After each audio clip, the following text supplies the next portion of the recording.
April 2002.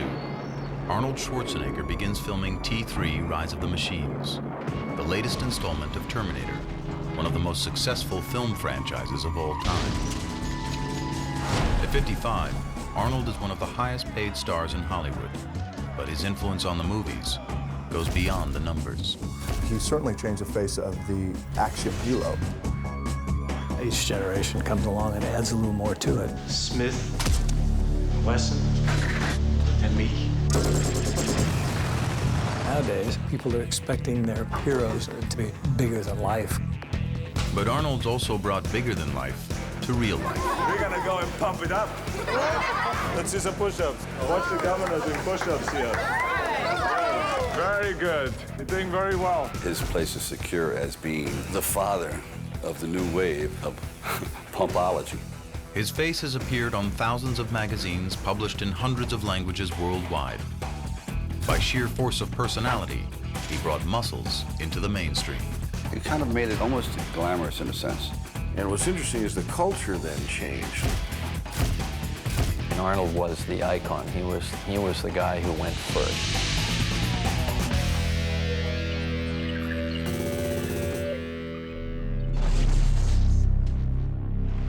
With the enormity of his fame and fortune, it's easy to forget that it all started with an independent documentary film released in 1977 called Pumping Iron. The film introduced the world to a character every bit as amazing as the Terminator or Conan would turn out to be. That character was Arnold Schwarzenegger himself. What we were doing is making a story out of bodybuilding, and we had the priceless opportunity of being able to craft a subculture and to really define what it was. Before Pumping Iron, bodybuilding had a big image problem. It wasn't taken seriously. Bodybuilding was on the back of comic books. And there hasn't been such a flexing of biceps since Popeye downed his last can of spinach. It had kind of a stigma attached to it that it was guys who were insecure or people that were trying to overcome inferiority complexes in dark dungeons. In other words, freaks and fools. But in Pumping Iron, director George Butler was able to smash these old stereotypes and replace them with something new to bodybuilding: personalities. Of course, it didn't hurt that his star was Arnold Schwarzenegger. And I remember being a little kid and watching and going, well, that guy has a funny accent, but he sure is big. To see competition, to see these guys and how these guys play these mind games with each other was fascinating. I watch you. I watch you too. Oh, with the barbell above my head.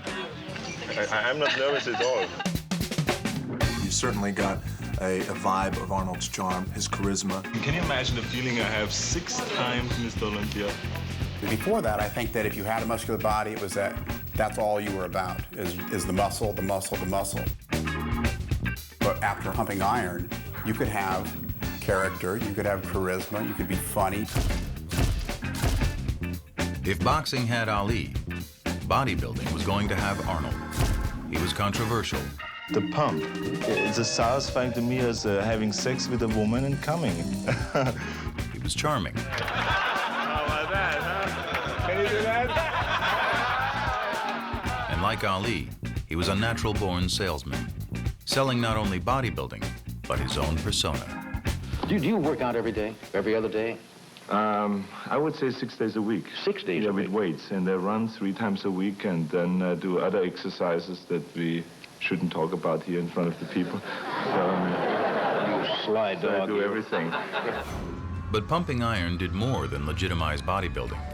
It was at the leading edge of the fitness revolution. By the late 70s and early 80s, Americans, inspired at least in part by the muscularity they saw in Pumping Iron, were joining the bodybuilders at the gym. It became a social circuit for the first time. It became a great place to meet people at the gym. The last place in the world you would ever expect to meet your future missus is at the gym. Never happened, but it did. The guys are going, oh, yeah, I'll hang around here. This isn't bad. I'll get in shape just so I can hang out here. But as America was heading into the weight room, Arnold was heading out. Propelled by a wacky idea, he thought he could parlay his bodybuilding into Hollywood stardom. I like acting very much, so maybe I can have a new career there, who knows? It was a long shot. The bulging physique that had served him so well in competition had nothing to do with the traditional Hollywood handsome. This is something else that I want to, because I said, look, he's not going to be, you know, wearing briefs and flexing on The Tonight Show. And he said, I'm not asking him to do that. But the fact is that he is known for the fact that he's got the body that he's got. In the old days, the audience knew the hero was big and strong because the script said so. That's the man I'm after. I remember when I first started acting in the early 50s, not many actors worked out at all. You know, they did it in a certain way, the way they walked, the way they jumped on a horse, and all those kind of things. They sold how studly they were. During the 50s and 60s, you could get away with murder. You'd say, okay, Superman had the muscle sewn on.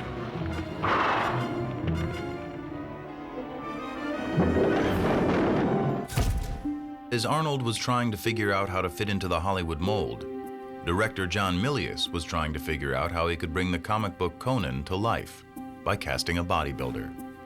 For Arnold, the timing couldn't have been better. If we didn't have Arnold, we'd have to build him. Suddenly, Arnold found himself the star of a big-budget Hollywood movie. But now, the muscles weren't enough. There were acting lessons, riding lessons, swordplay lessons, and diction lessons. 3,333 1/3 the fine wine it grows on the vine. Sure, he would have doubts about whether he could do things, but he always would have the doubt of somebody climbing a mountain that's halfway up. How are we going to get there? Now, we're going to get there by climbing up. Conan the Barbarian was a smash hit and put Hollywood on notice. Though you didn't have to be built like a bodybuilding champion, it was definitely time to get in shape.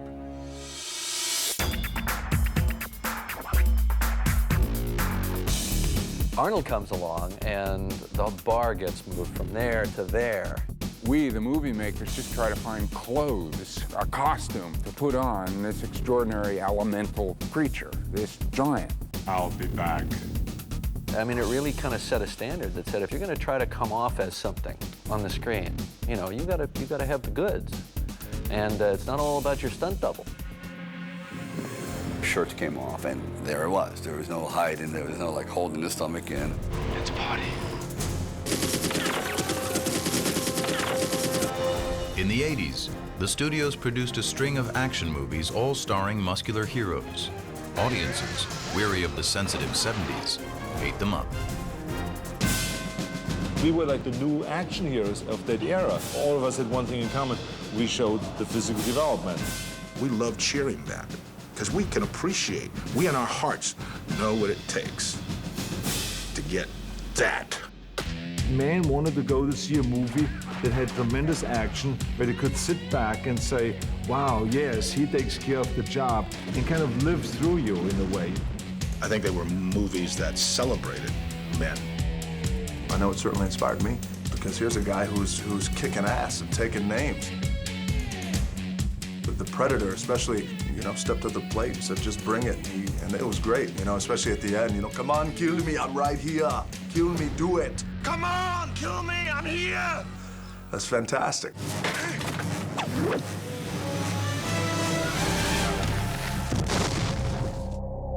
Now, being strong and muscular was not only okay, it was celebrated. A new generation raised on action movies hit the weights in order to avoid being called girly men. Where's the Bob? You are. I think people were being swept away by the films subliminally, and then all of a sudden it just hit. Hey, Arnold, look at this. Yeah, how about this? Oh, you guys make me sick. This is what you have to do, like this. Suddenly, it seemed everybody was in shape. From a few darkened gyms in the early 70s, an entire multi-billion-dollar industry erupted. Normal, everyday people were signing up in droves to tighten, tone, shape, and sculpt at fitness palaces filled with gleaming chrome muscle-making machines. Bodybuilding And physicality became kind of like a hip thing. It's okay to be proud of your body. And even people who didn't necessarily want to be as big as Arnold Schwarzenegger, who didn't have any aspirations of becoming Mr. Olympia, but just had aspirations after seeing him about getting in the gym and saying, you know what, I just want to get in shape. And it's not only men pumping up. In movies, muscular female stars are now in on the action. In the fashion world, magazine ads sell pecs and abs as much as they do underwear. Rock icons have gone rock hard, hiring trainers to turn them lean and mean. In sports, athletes who have been told for decades to avoid getting muscle-bound have learned better, because big means strong, and strong is good. So boxers are now trained by bodybuilders, as are athletes in tennis, basketball, even golf. Professional Olympic teams hire strength coaches to build brawn, but it's not only athletes. Remember when the elderly thought lifting anything heavy would cause a heart attack? No more. Study after study shows that strength training can improve cardiovascular fitness, strengthen bones, increase flexibility and balance, even fight diabetes, arthritis, and depression. Millions of people are involved in exercise programs that involve strength training, aerobic exercise, high-protein diets are the craze. Arnold was doing that back in the 70s and the 60s. Bodybuilding, once a subculture of maniacs, is now so much a part of our culture, it's hard to even remember when we thought lifting weights was weird. He made it very, socially acceptable. And, pumping iron certainly was the pivotal moment in the history of that. I had no idea that it would catch on the way it did, so that was a total surprise. I wish I could say, I knew all along, but that's not really what really happened. I still look back today when I talk about it like right now and reflect. I say to myself, how did it happen? I mean, how could that become a reality? Coming up next, the film that launched the movie career of Arnold Schwarzenegger and helped jumpstart the fitness revolution. Pumping Iron. And stay tuned after the movie for an exclusive behind-the-scenes look at the making of Pumping Iron, including never-before-seen outtakes from the film and current interviews with the cast and crew. About the time when I first saw it, I was like mortified, saying, oh my God. He is absolutely acute at being able to figure out an individual's absolute weakness and then put a sword through it. Maybe I went a little overboard. And now the documentary that started it all, remixed and remastered, Pumping Iron.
Long before the phrase pumping iron became part of our everyday fitness vocabulary, it was the title of a low-budget documentary that would defy the odds to become a cult classic. On the 25th anniversary of that film, Cinemax presents the story behind the making of Pumping Iron, the film that introduced the world to a charismatic 28-year-old bodybuilding champion known as Arnold. With never-before-seen outtakes from the film, the only thing that's left is Arnold's bullshit. as well as candid comments from the cast and crew 25 years after the film was released. At the time when I first saw it, I was like mortified, saying, oh my God. I went overboard many times. We were really struggling to get the movie made, and people were laughing at us. Cinemax presents a tale of sweat, muscle, ego, and glory in the golden age of bodybuilding. Raw Iron, the making of pumping iron.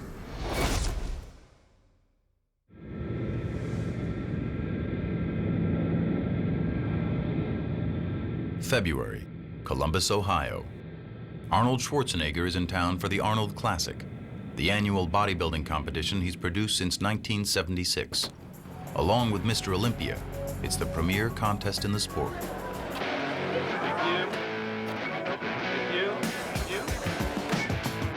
Bodybuilding has come a long way since Pumping Iron was released in 1977. The contestants are bigger than ever, and so is the stage show.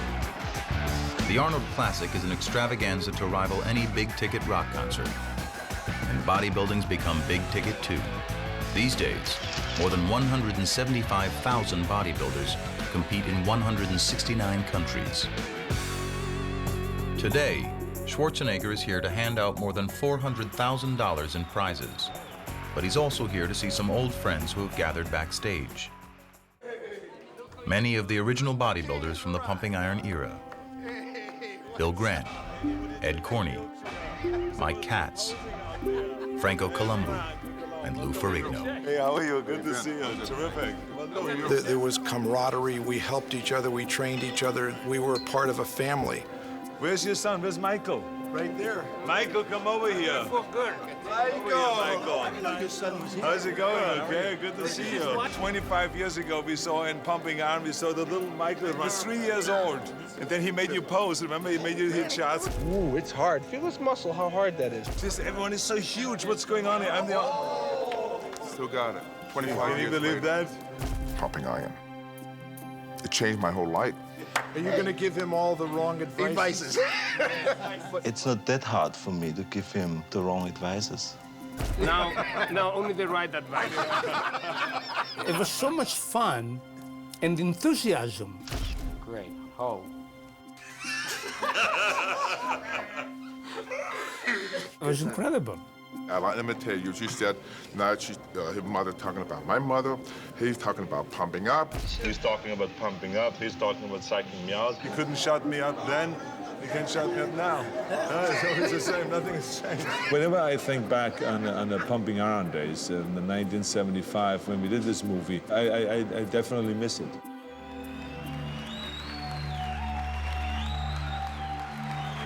Back before Pumping Iron, he was known as the Austrian Oak, but he was unknown outside the marginal and misunderstood sport called competitive bodybuilding.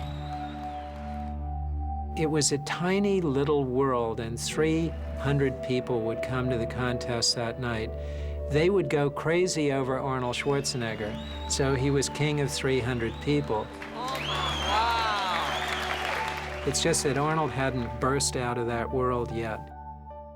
Photographer George Butler and writer Charles Gaines were fascinated with the bodybuilding subculture and collaborated on a book they called Pumping Iron, which featured the young Austrian bodybuilder. Butler wanted to turn it into a film, but Arnold wanted to retire. Since moving to America in 1968, he'd won the sport's top prize, Mr. Olympia, an unprecedented 5 times, and he'd had enough. George Butler came to me and says, I have a great idea. We should do a movie, but it only will work if you're in it. And if you retire now, you can't be in it, so that doesn't work. Butler knew the weird and wacky world of bodybuilding had all the makings of a fascinating movie, but how to get investors aboard, it would be a tough sell.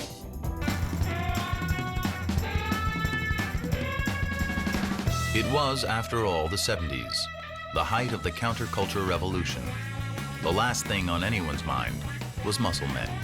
It gave me a very formidable obstacle to overcome, which is to say, how do I make Arnold Schwarzenegger fashionable in the era in which the most celebrated model in the world was Twiggy? In the back of my mind, I knew that throughout history, there had always been at least one worldwide bodybuilder Sandow at the turn of the century was one of the highest paid entertainers in the world. Charles Atlas in the 20s and 30s. Steve Reeves in the 50s made a fortune in the movies. After convincing Arnold to compete for one more Mr. Olympia title, first-time director Butler jumped headfirst into filmmaking. Okay, you got the 8? 8. Head slate. Just talk to these two guys here. The concept was simple. Shoot the intense training leading up to the Mr. Olympia, then shoot the competition itself. Just let the story unfold in front of the camera. He started by shooting a test film for investors. In this never-before-seen footage, the first frames ever shot for Pumping Iron, Arnold pumps up backstage for a posing exhibition.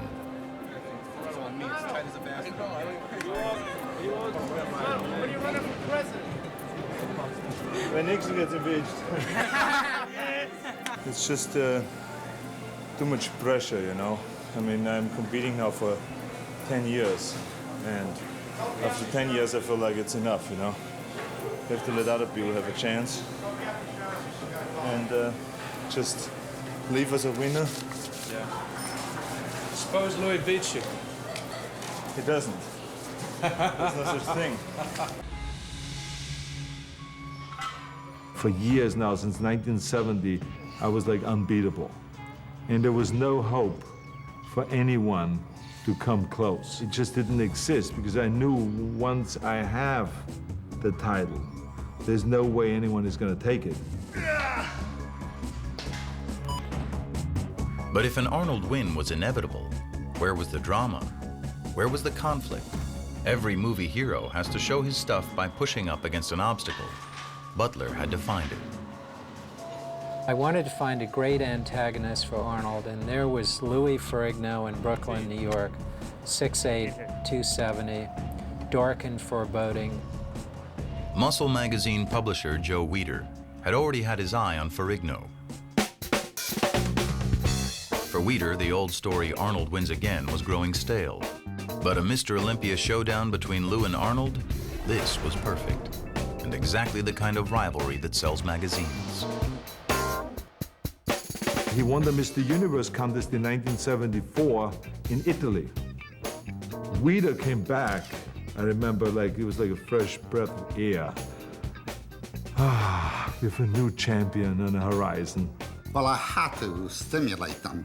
You know, when I go into the gym and I saw him pick up 500 pounds, he says, "What do you think, Joe?" I say, "Oh, not bad. You can do better than that."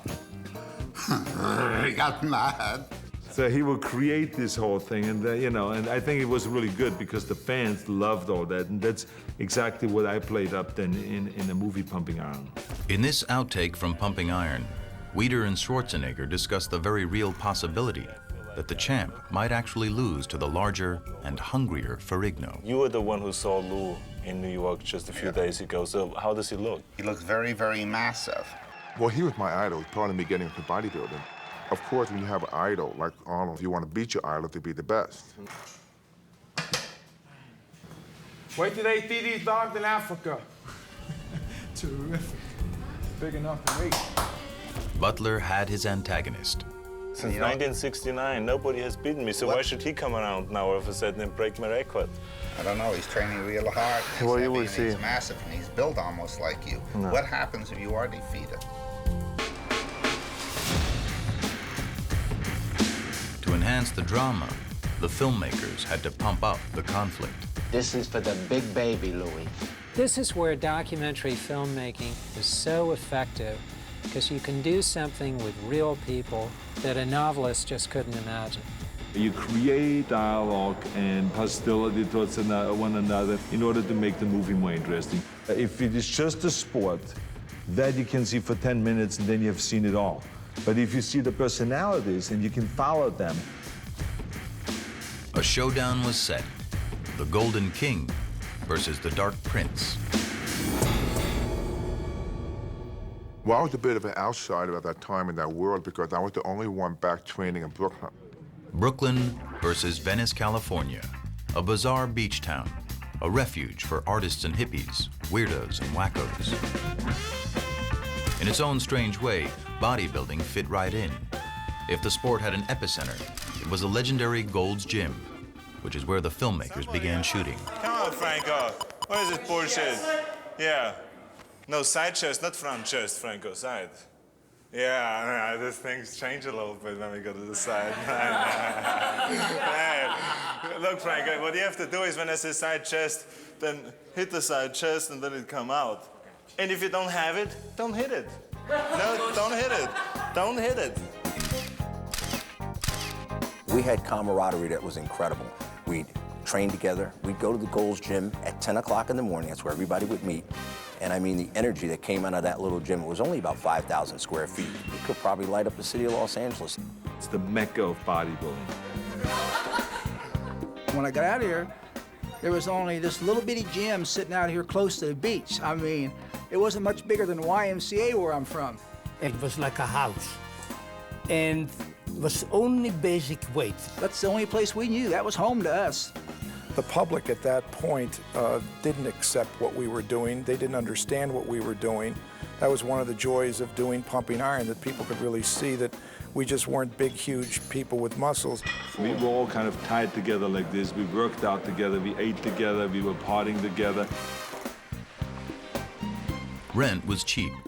By day, they trained at Gold's or on nearby Muscle Beach, and at night, they let off steam, often at Arnold's bachelor pad in Santa Monica. The main man is here, guys. The cameras never stopped rolling. Mr. Universe 1975. Cheers to the Mr. World. Robbie Robertson. Hey, wait a minute. Let him hit a double shot, a double bicep shot for this lady here. Hit it quickie. Hit a double bicep shot. Come on now. Come on now. Hit 3 shots. All right. All right.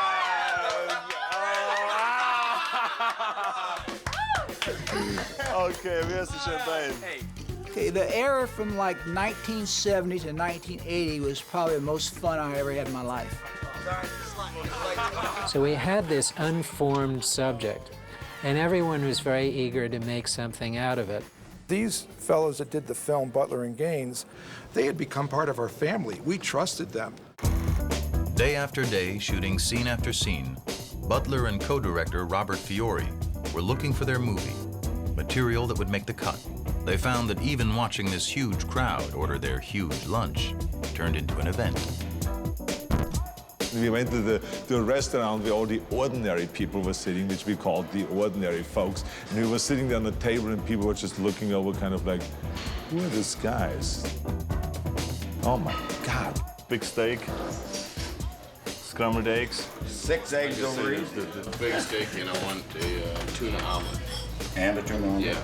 Oh, look what he's eating. He's eating 3 hamburgers in one shot. Oh, God, well, who are these gladiators? I mean, they couldn't figure it out who we were, you know? And we loved that kind of a scene, you know, to shock people. The filmmakers often set up situations to see what would happen. So a lot of different chances were tried. They turned Schwarzenegger and Mike Katz loose in an amusement park. Hey, they made a statue of Mike. That is a good one, Mike.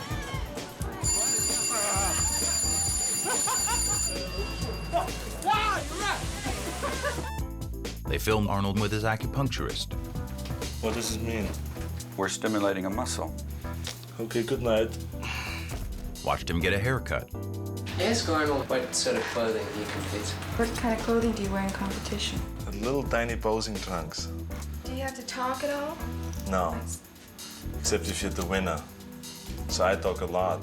Yeah. They were shooting, even overshooting, always looking for material to reveal Arnold's motives, his character, and what seemed at the time to be insanely ambitious dreams. I won the world championships so many times now that I would like to go on, you know, try to be the best in something else. Like what? I would like to get into acting.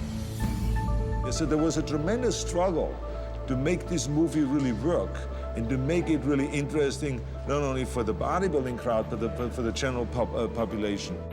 To do that, and to give the film some Hollywood sizzle, Butler approached Bud Cort, the hot young star of MASH, Brewster McCloud, and Harold and Maude. I've never seen so many huge people in my life. That's why I joined a gym. I want to get my blood moving, you know? Yeah. All I do is drive and scream at my agent, you know? So I figured I'd, you know, get my blood moving. The idea was to send Bud to muscle masterclass with Arnold. Am I supposed to breathe before I stand up, during, or after? I know this thing. I hate it. Oh, I crack my neck. And when do I breathe in? Breathe out when? When do I breathe? In, out, right. He was very funny, and he happened to love bodybuilding. Just start thinking about that it's a beautiful exercise and that it makes your legs grow. And Yeah, maybe I you do all change. that psychological shit, but it doesn't work with me. No, it I get will- pain in my leg. But after screening all his footage, Bud felt his scenes were too distracting from the main storyline. I think this whole thing is fucked. I think so too. I gotta tell you. Bud pulled out, asking the filmmakers to put the rest of his salary back into the project so they could finish. And I always teased him. I said, one day I'm going to take all of this footage that we shot and put it back into the movie. Now finally people are going to see it. Let me show you another exercise. Okay. We did a scene up what we call the Muscle Rock, where we went up in the Malibu canyons and up to the top of the mountain there where they had the best kind of lighting for taking photographs. So we brought the whole camera team up there. In this outtake, Arnold and his buddies work on posing routines for the upcoming contest in South Africa. If Louis hits this one, I fall up With this one. We can't go into that one? instantly with this one. Louis don't follow that one? He could, but you know, Arnold has done. This one. You know what I mean? Okay. Almost nothing made it into the movies, but it was really a fantastic, I think, sequence. Just to show again that we were all friends. Good. Not bad. Nobody will look at the legs. And the reason why it didn't really work was because when we edited the movie, we wanted to show some kind of a competition. The movie was Arnold, and it was critical to get to the heart of it. And the heart of it was the competition for the heavyweight crown and the conflict with Lou Ferrigno. Veronica, you're gonna wipe him out! And if he's in shape, fine. I hope he is. The filmmakers moved on to New York. In contrast to the fun and games of Gold's Gym, the Brooklyn setting was a dungeon. We filmed Louis in a dark sort of underground gym in Brooklyn, and then we'd immediately cut to Arnold Schwarzenegger. There were skylights overhead. Venice Beach was right outside the gym, the palm trees swinging to and fro. And in contrast to the sunny optimism of Arnold and his friends, Lou was as serious as a heart attack. Come on! Here I am in New York wearing sweat clothes. I got everybody around me in the gym that 1/3 of my size, people not looking like bodybuilders. You could see this one scene I'm walking in and one guy doing a dumbbell curl. Yeah, we got 10 right here. And it's hard to stay motivated. So the only way I can motivate myself is just keep screaming Arnold's name in the gym and just keep pumping that heavy iron. I was saying Arnold, Arnold. I really wanted to beat Arnold Schwarzenegger. Hey! That's it. In Ferrigno, Butler found not just an antagonist, but a character rich with vulnerabilities. Partially deaf and overshadowed by a domineering father, Lou had everything to lose. What Butler invented was Matty Ferrigno's actual involvement in his son's bodybuilding career. Push it, man! Come on, come on! See, my father never really was really involved in bodybuilding. And they asked him to be in the film. They thought it would be good to have father and son. In the movie, Matty Ferrigno is a stage father to the best of intentions. And Matty had a very clear idea of what Louis should be doing. It would just unroll in front of my eyes. When you step out there, boy, remember all those grueling nights and mornings in the gym. And this is it. This is the reward, and we want it. He kept putting in my head, this is your last chance. There's one scene you see me curling dumbbells. 100-pound dumbbell. Show them, show them! Sing it out, sing it out. Come on! Show them! I gotta do more! Afterwards, my father goes, boy, what a workout. Oh, boy, what a workout. That's nice. Because he was holding one of the dumbbells. He's the one who's tired. You remind me of what you're gonna show them.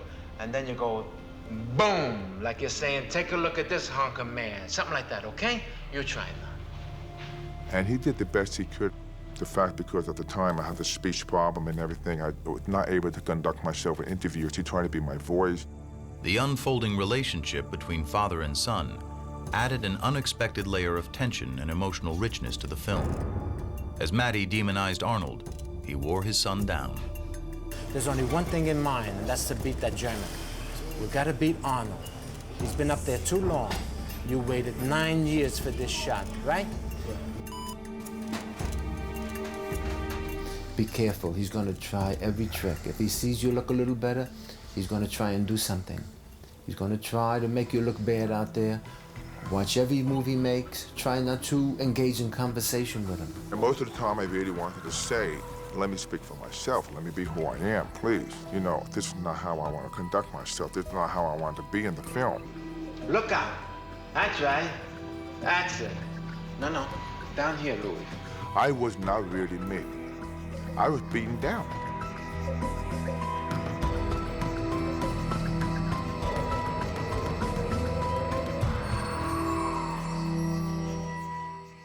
Pump it up, pump it iron. As Butler filmed and shaped his material, blending fact with fiction, the characters emerged as types, heightened versions of themselves. The self-invented, charismatic winner and the self-conscious, desperate underdog. Butler also honed his secondary characters, the bully, the family man, the master poser. Arnold's friend Franco Columbu was not so easily defined. So in 1975, the crew traveled to his tiny homeland in Sardinia to see what might happen. Not much did, except one of the more memorable moments of the film. My town is 2,000 people when they're all in town. And of a sudden, the crew comes there to film my parents and little things I did in the town. And there was nothing to do in the town. I could only walk and lift a car. And that's what I did. I could think, I said, what could I do for the camera? Lift a car.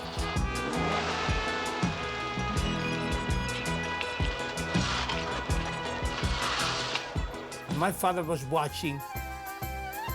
Say, that's my son, he lifts cars, you know?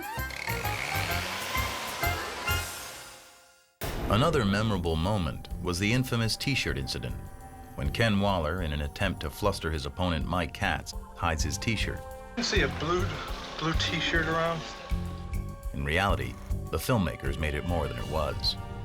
The thing about my part of it, like, you have to have a good guy and a bad guy to make something to the movie. Hey, you know what I'm gonna do when I get to Africa? I'm gonna take Katz's shirt, I'm gonna hide it. I hid the T-shirt, yeah. We knew that Waller had taken Katz's T-shirt, and we did follow that up. You know, back then, that sort of was my nature in a way, but it was all in joking. I considered Mike a friend. A friend of yours, you really don't want to hurt their feelings. At that time, I didn't ever think it was going to come out and be a big deal on a movie screen. So you learn later. I would go to contests after that, and I'd get booed because of what was said in that movie. And then there was Schwarzenegger himself. While already supremely confident, he made it a point to pump up his persona while the cameras were rolling. I played the kind of Germanic machine that comes over from over there, like a machine, nothing will stop him. I have to cut my emotions off and be kind of cold. No emotions, no feelings. I want to be the best, and I'm perfectly willing to go through anything to be the best. Anything to psych out his opponents, trying to chip away at their confidence, laughing all the while. I'm not nervous at all. I tried anything and everything to sometimes look like, this evil guy. Franco is pretty smart, but Franco is a child. For me, it was like, I don't care. It was like, it doesn't matter what he says. When I'm on stage, I'm going to show that I'm the best. And I'm still convinced I was at least as good as Arnold on the stage that night of the Olympia, or maybe a little bit better. It doesn't matter if he wins or I win. To be honest with you, he was cocky. To be perfect, it's one of the hardest things to be, you know? He had a right to be. Of course you were competitive. Of course, when it came down to the pose-off, and when it came down to who brings the best body in on the day of the competition, yeah, I was the most competitive. But now, since I'm wiser and older, I've thought about many times if, like, you know, maybe I went a little overboard. But, you know, that's the way I did it then. That was my thinking process then, and, you know, you can't go back and change it. But sometimes I regret it. In an attempt to soften the edges around Arnold Schwarzenegger, Charles Gaines, the author of the Pumping Iron book, came around to draw Arnold out, get him to warm up emotionally, reveal vulnerability. It didn't work, and it never made the cut. Scared? Do you ever get scared? Sure, I get scared. Of what? What scares you? The unknown. He felt like he couldn't get through to me because here I was this kind of one-dimensional guy that was just like made of steel. Of course they want you to be all wide open. They want to be able to do that you are soft, that you're able to cry, because it puts them in the same boat and they say, well, he's just one of us. Now, you know what I think you're doing now? I think you're bullshitting now. No. I do. I think you're... What he really didn't realize was not that I was not vulnerable, but that I lived in denial. You know, my whole life. It's always like, whenever I felt, you know, pain or anything like this, it was like I forgot about it. I dismissed it. For some reason, maybe it has to do with competition, you just clamp down that capacity on yourself. You carry it too far, what it winds up doing is just cutting you off from the possibility of having a really fundamental reciprocal human relationship with somebody else. So what? You don't care about that? No. And especially since I knew in bodybuilding and in competition, you have to kind of bury things temporarily. The way I dealt with it always is that right now I put it aside and then I deal with it later on, whenever that is, you know. Always on the front burner, though, was Arnold's ambition, which was on display in another sequence cut from the film. It's Arnold visiting with his idol, retired bodybuilding champ, Reg Park. Arnold was patterning his career after Park, who'd gone on to star in Hercules movies in the 60s. I think what perhaps happened to me about 15, 20 years ago is happening to you right now. I know, it's this incredible thing. The parallel is unbelievable. Yeah, it's like a repetition, yeah. That's what it is. Yeah. And I think that's why I looked up to you so much right from the beginning. He was a kid wanting to emulate what I'd done, so it was a great compliment to me, and I took it in that sense. Yeah, I remember in particular this one dream, because I felt like I was dreaming for 8 hours, I mean, the whole night. And it was just, it was like, you know, me being a king and staying on top of a mountain, and there was no room left for anybody else up there, okay? Just for me. I mean, the whole thing was so much like, you know, a victory dream. The time had come. The Pumping Iron team had shot every scene they could to set up their characters at home. Now it was time to go where they were always headed, halfway around the world to the Mr. Olympia and Mr. Universe contest in Pretoria, South Africa. There'd be no more manipulated outcomes, no setting up scenes. The film crew would now be observers, not participants anymore. The competition was the real thing, and everyone would be playing to win. It was tremendous adventure in those days. You want to go to Africa to make a movie about Arnold Schwarzenegger competing in the first multiracial contest in South Africa, then let's go to South Africa and do it. I mean, we were doing this by the seat of our pants. A revolution in technology, much like today's digital camera revolution, allowed the crew to shoot with more mobile, handheld 16mm film cameras. With unprecedented access to the bodybuilders, the filmmakers set out to uncover the drama that was taking place behind the scenes. I think that the wonderful part about the film was that we didn't really feel, because of our comfort and trust in the people that did the film, that the cameras were even rolling. So I think you got that real honest, down-to-earth kind of emotions and feelings. Roger Walker, Australia. There's a moment in the film in which you can almost see me on stage taking the shoulders of Joan Churchill, the camera woman, and just turning the camera like this onto Mike Katz at the moment he lost. And then we just followed him downstairs. You know, as I look back on that, and I've seen it many times, I think most of us, many of us, will draw into ourselves and into our families in times of need. And I think ultimately, I just went back and wanted to know how my son was doing. Here's a head slate. We're going in to see Katz. And I could, you know, usually I could say, look what I got, Michael, you know, and I put it around his neck, or I give him the trophy for his room. And now I'm away from him for 10 days. And I come home with nothing. You know, I'll tell you, no matter what happens to me in the sport, I always got them. And that's something great to come home to. It was a way that I could try to gather myself together with such a disappointment. It was at that point, it was a very, very big disappointment in my life. So I kind of gathered my strength from my family, yeah. When the Mr. Universe part of the competition was over, Walter had won. Next up, the main event, Mr. Olympia, with Arnold, Lou, and Franco all in the running. The film crews got into position. I was aware that there was going to be a marvelous confrontation between Arnold and Louis in the pump-up room. It was setting up the most wonderful opportunity for Arnold to do everything that he is capable of doing. The psyching part of bodybuilding, which is quite famous because of that scene and some others, is something that Arnold really does. I love it, Louis.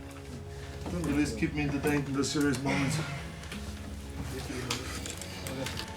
The room we were in was only probably about 20 feet by 20 feet. I mean, it was this very small room. And you talk about a lot of tension, a lot of heat. So you can't help being, you know, kind of on the edgy side. The only thing that's left is Arnold's bullshit. That's why I'm up here, Arnold. See? I'm not wearing boots. Lou, what do you think your chances are today? I'm gonna lose, Arnold. You're the best. Thank you. You're welcome. Just wanted to do insurance. Everything is under control here. Beautiful. You're gonna be king a long time, Arnold.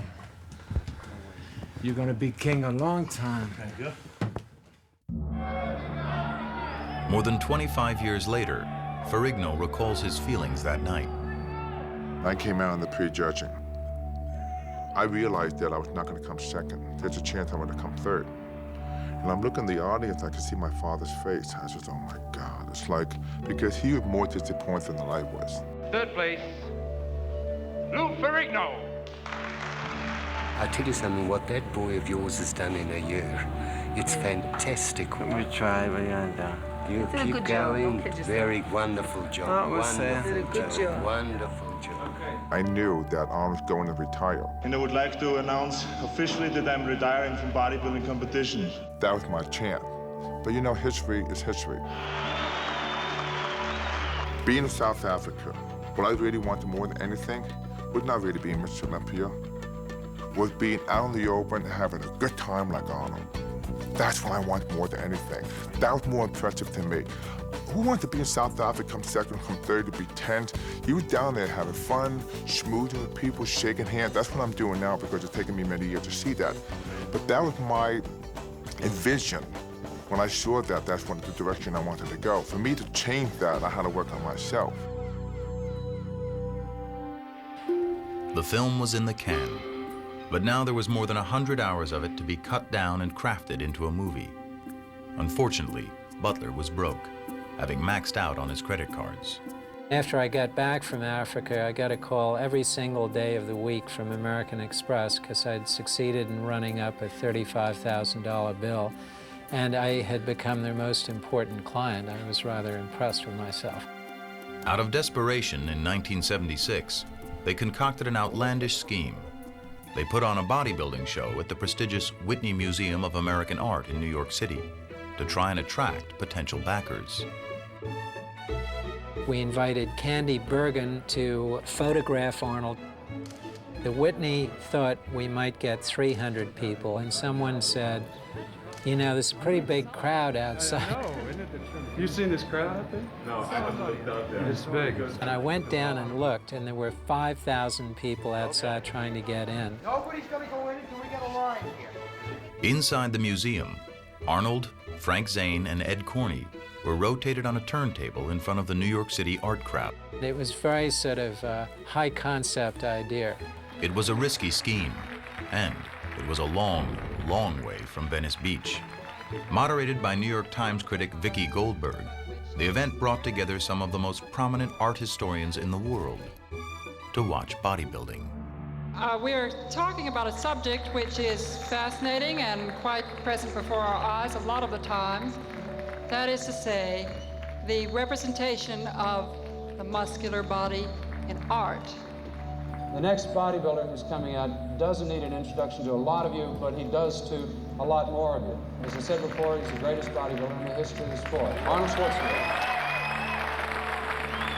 And then we had this discussions about, what is bodybuilding and compared to what art was, and how did, Leonardo da Vinci and Rodin and all those guys come up with those muscles when they painted and sculpted muscular bodies.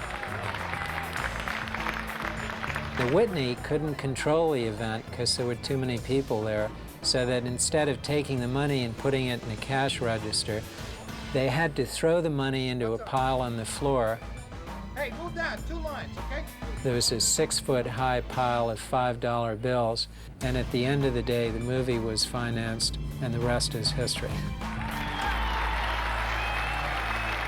The Whitney Museum event proved to investors that the general public just might be interested in bodybuilding.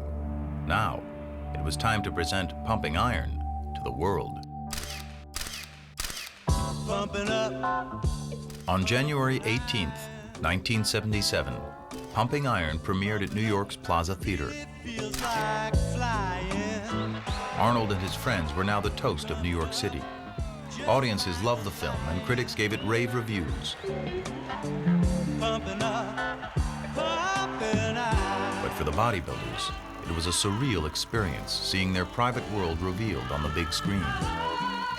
It was comical to us to see some of the things that come out in that movie. I was a bad guy, and back then I thought that was all right. When I saw it for the first time, it made me very angry because I suddenly saw how it was portrayed. Calm him down. Help him. I was afraid people wouldn't like me. I was afraid people were going to look down on me because the fact that here's a kid from Brooklyn, he's deaf, he can't speak, he looks dumb in the film. What I'm trying to say to you is at the time, I felt like a freak.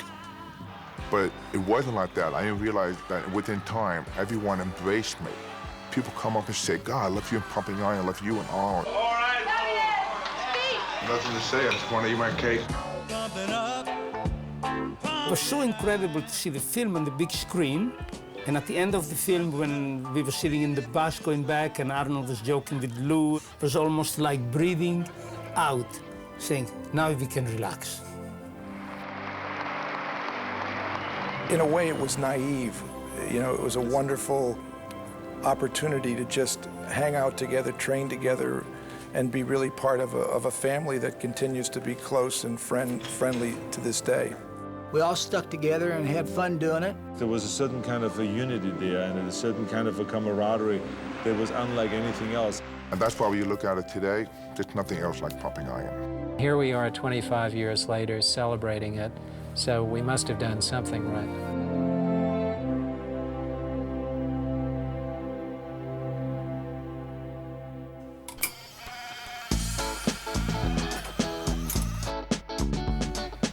So how you feel today, Laurie? I feel better. Today, Dr. Franco Colombo is a practicing chiropractor in Los Angeles. Narrowing of cervical 6, 7, and 8. He also produces and stars in low-budget films that he shoots in Sardinia. To this day, he and Arnold are best friends. Mike Katz is a judge for the International Federation of Bodybuilding and owns several world gyms in Connecticut where he trains up-and-coming bodybuilders. His son, Mike Jr., and his wife recently had a baby. Mike Katz is a grandfather. Ken Waller lives in Los Angeles.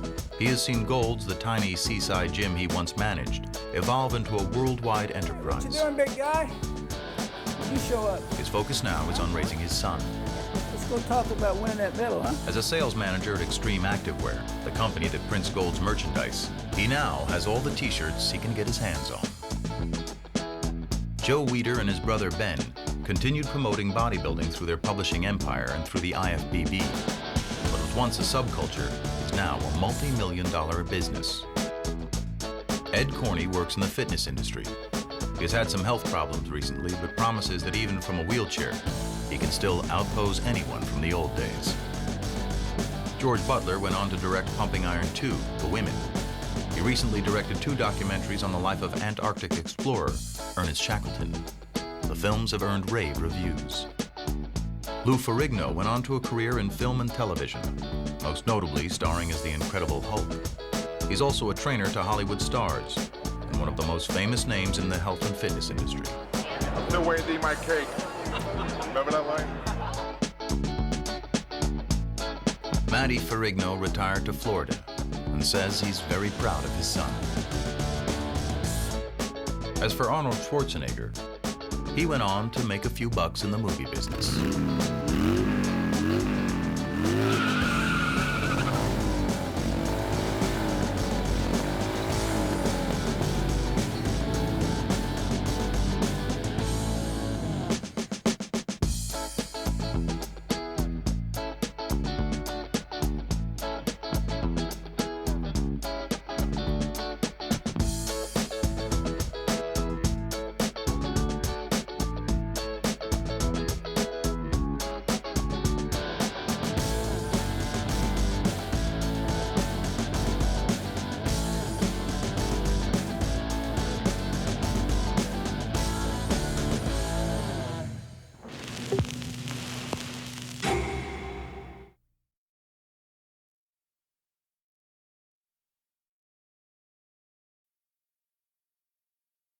Every time anyone sees Pumping Iron, they will come away, loving the movie, getting inspired by the movie, but at the same time they're asking themselves, wow, was all of this stuff true? Did Arnold really psych out Lou Ferrigno? Did he really not go home to his father's funeral because it was just shortly before a competition? And was he really that cold that he said, well, forget that, he's dead already.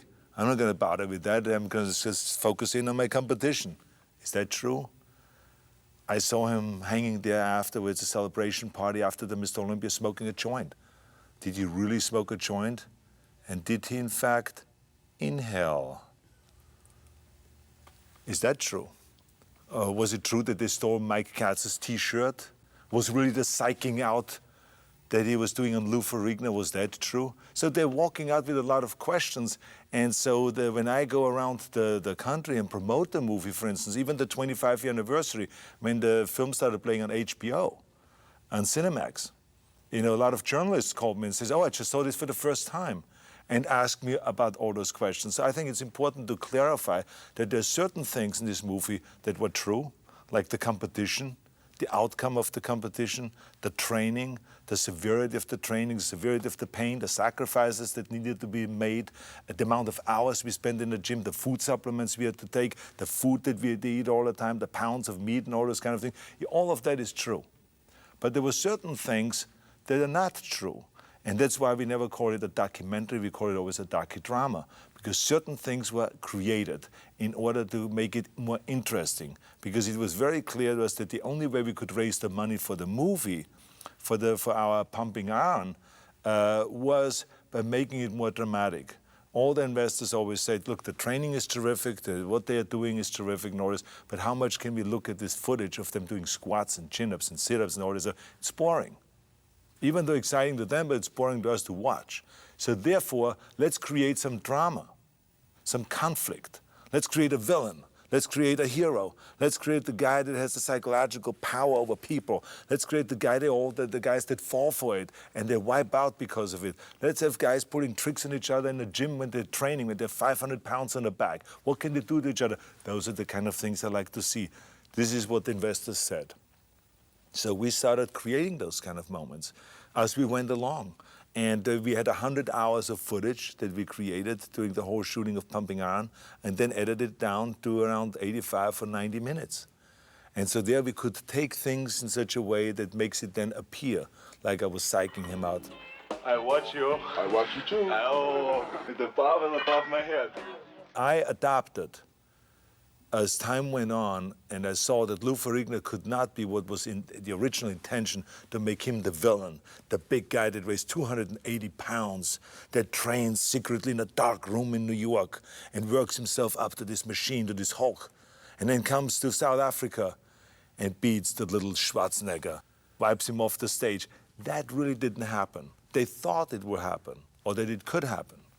But then they found out that he's actually a very vulnerable guy, that he has a hearing problem, that he needs his father's assistance a lot of times, that he was a big guy, but he did not have the kind of a presence that would make him look like an evil guy that wants to come and destroy me. So slowly we changed the whole thing and actually made him the victim and made me the guy that pulls the tricks on him and that wipes out the competition year after year.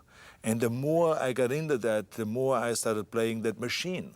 And I said to myself, how can I sell the idea that I'm a machine that has no emotions, that doesn't care about any of my competitors, not even my best friend that was living with me at the time, Franco Colombo.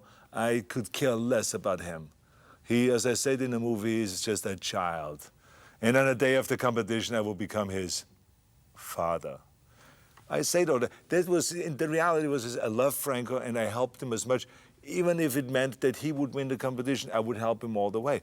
He was my friend, but in order to sound cold and to sound like calculated and like a machine, I played out this role. And I played out the role that what I would do with Lou Ferrigno. We created the things that I would psych him out. I created a scene just before the prejudging where I sat down with his father, with his mother, and with Lou Ferrigno. We all sat down. And there I was to this whole big psych-out job, telling him that I already called my mother. And she congratulated me. I told her I won 6 times Mr. Olympia. I said, she congratulated me. I said, you see, because I'm going to win later on, no matter what. And the reality of it is that, you know, I loved Lou. And there was no reason to do a psych-out job on him, because I felt 100% that I'm going to win the competition, because he was just not there at this level yet of competing. He was not ready yet to win the competition, so therefore there was no reason to psych him out. But we wanted to play it that he's really dangerous. He could wipe me out. He's huge. He's gigantic. And I have to now not only use the body, but I have to use the psychology. And I have to psych the father out, I have to psych the mother out, I have to psych Lou Ferrigno out, and I do this whole thing. And so throughout the movie, we established that kind of a relationship. So there was another thing that we did in order to really make me be different than the other guys. If you want to be a champion, you cannot have any kind of an outside negative force coming in and affect you. So therefore, I have to cut my emotions off and be kind of cold in a way. Then we wanted to sell the idea of how cold I am really, and how I have no emotions. For instance, now I took a story that I actually heard in France, one bodybuilder one time tell me, 4 years before, a story about how he never went home to his father's funeral before a competition. How his father died and he just ignored it. And he says, yeah, he had to stay focused. So I stole that story. And I said to myself, I have to say that story. People will be shocked. People will be writing about it when this movie comes out. And that's how you get, of course, headlines and all those kind of things. And people will write about the movie. That's how we sell the tickets. So I said to myself, that's what I have to say. So I explained that I have no emotions. If someone steals the car right out in front of my house, I would just laugh at it and buy myself a new car. You know, of course, afterwards I said to myself, I said, hey, if someone steals my car, I cry probably because this was my jewel. That was the reality. Then I continued on with the story. And I said, as a matter of fact, my father died one year, just before competition.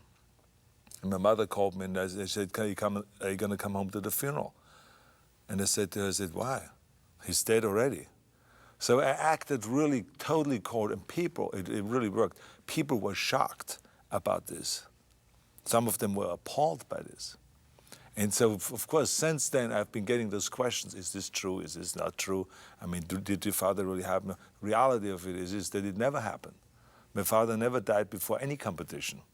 He died 3 months after a competition in 1972, and I saw him just shortly before he died. And we had a fantastic relationship. So there was none of that, of not having any emotions, not caring of my father dying. So that's the reality. So I think people, now it is important for people to know what is the reality. There is an opposite example is, for instance, with smoking the joint. I smoked the marijuana in the movie, an ant. And a lot of people ask me, says, did you really smoke a marijuana in this movie, or was it just fake? I said, no, I really smoked it. And I also inhaled, unlike some people claim. You didn't see a blue T-shirt around? Waller had it? The other question that people always ask me, Mike Katz was looking for his T-shirt in the movie. Did, in fact, everyone play a trick on him and steal his T-shirt or hide his T-shirt to confuse him and therefore lose the competition?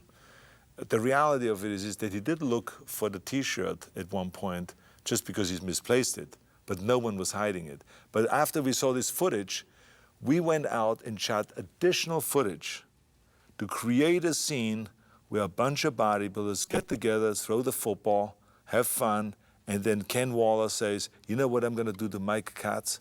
I'm going to hide his T-shirt. As a matter of fact, I'm going to hide his bathing suit. I'm going to hide everything. Hey, you know what I'm going to do when I get to Africa? I'm going to take Katz's shirt, I'm going to hide it. Mess his mind up a little bit. So that football scene was actually shot way after the competition was over. And we have had all the footage already, just in order to create this scene of the Mike Katz getting his T-shirt stolen by Ken Waller, and that he messed up his mind, so he loses the competition. Pain in your muscles and aching, that's what makes actually the muscle then grow. If you can't go through this pain barrier, forget it. One of the most common questions I also get is, you know, did we take steroids? Because now, of course, drugs is such a big issue in sports. And the answer is yes. It was just in the beginning stage because bodybuilders in those days just experimented with it, but it was not illegal. It was like, we talked about it very openly. I mean, anyone that was asked, he says, you take steroids? He says, yeah, I take 3 Dianabol a day. Or someone else would say, I would take this, and that. It was not an illegal thing. Now, after it became a big problem, then our federation said, okay, bodybuilders ought not to take steroids, and there will be testing done. Surprise testing done. You could be called at any given time, and within 2 days you have to do a test, so you can't get rid of the whole thing out of your system or anything like that. So that's what's going on right now. The bodybuilders are tested continuously. It's as satisfying to me as having sex with a woman and coming. People still ask me, for instance, you know, is it true? And they're still trying to find out. Is it in fact true that a pump is better than coming? Because that's what I said in the movie.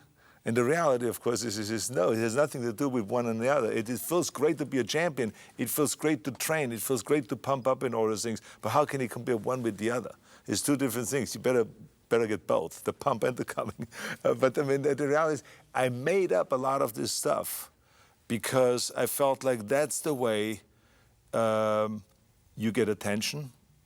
You have to, I believe that the more sensationalistic that you are, and the more outrageous things that you say, the more you get quoted, the more you get in the papers, and the more the sport of bodybuilding will benefit, because the more stories we will get about the sport of bodybuilding. So that's what it really was all about.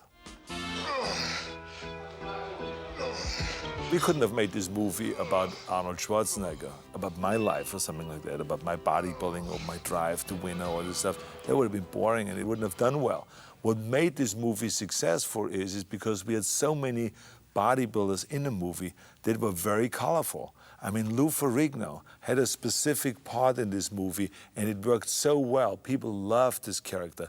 Ed Corney, Franco Colombo, I mean, Ken Waller, Mike Katz, Serge Nubret. I mean, there were endless amount of guys that really brought the color and the dimensions to the film, and it made the relationships very interesting. Relationships that were, you know, shown in the movie. A lot of it was true, and some of it was created and made up. But the reality of it is the movie has a lot of real stuff in there. I mean, the real competition, real training, real agony, real defeat, all of those kind of things it has in there. The one and only Arnold Schwarzenegger. Many people come up to me and say how they were inspired by pumping iron. First I heard it about the book, then even 10 times more when the movie came out. They were inspired to train, it changed their lives. They tell you the most unbelievable stories of what impact it had, how it created in them the will to succeed in life and to do something with themselves, if it is in bodybuilding or in other sports or in business. It is amazing the impact the movie had. So I hope that this movie, when people watch this DVD, has the same impact on them as it had on many hundreds of thousands or maybe millions of people around the world, which is they walk away and get inspired and jump into the weight room and lift the weights to find out if it's really true what I said. Is a pump better than coming? It's not, trust me.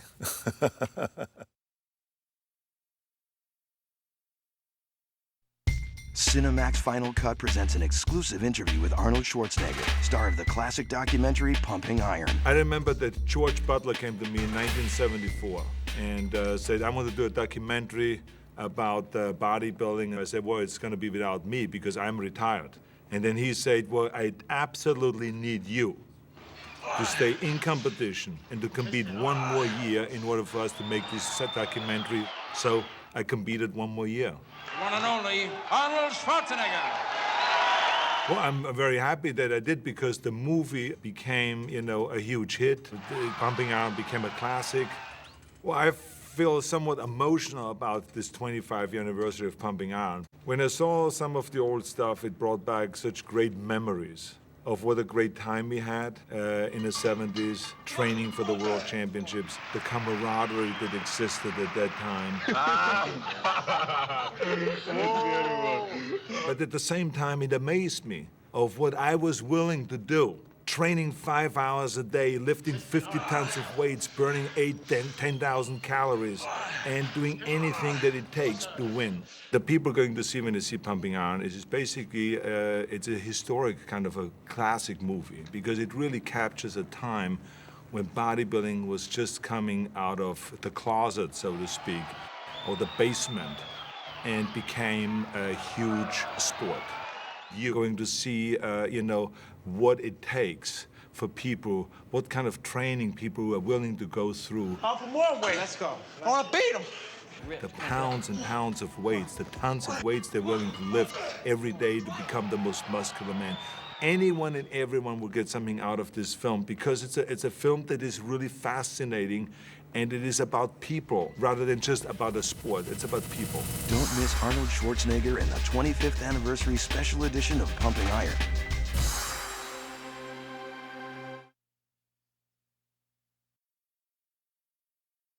Pumping Iron is back and celebrating its 25th anniversary. Cinemax caught up with Arnold Schwarzenegger and some other familiar faces at the premiere party honoring this classic documentary. Cinemax has offered to show the movie and celebrate with us all that special day, the day when the movie came out, the year when this whole revolution started taking place. I saw it in 1977, right when it came out. My brother took me to it. I met Arnold like 2 months later, so I have a special little spot in my heart for this film. It's astonishing that an independent film is getting this kind of reception. I don't think it's ever happened before. Cinemax was there to talk to the original cast. I think it's fantastic because 25 years ago, I was here, posed in the night of the premiere. My favorite scene in the film, got to be me hanging off his arm. Yeah, that's right, just like that. There's an original idea, especially to see how bodybuilding makes people stay young. As you see the way I look 25 years later, I look even younger. We also spoke with some of bodybuilding's current title holders. I think bodybuilding has come a long way, just like everything else. When was the first time you saw Pumping Iron? I was 16 years old. I just joined the gym. I trained for 3 months. The gym owner gave me a tape. Here, you might want to watch it. The favorite part of the movie are my friends that are in it. It's like extraordinary. Each one of the guys has done such a great job after that and has at the same time promoted the sport. Don't miss Pumping Iron 25th Anniversary Special Edition.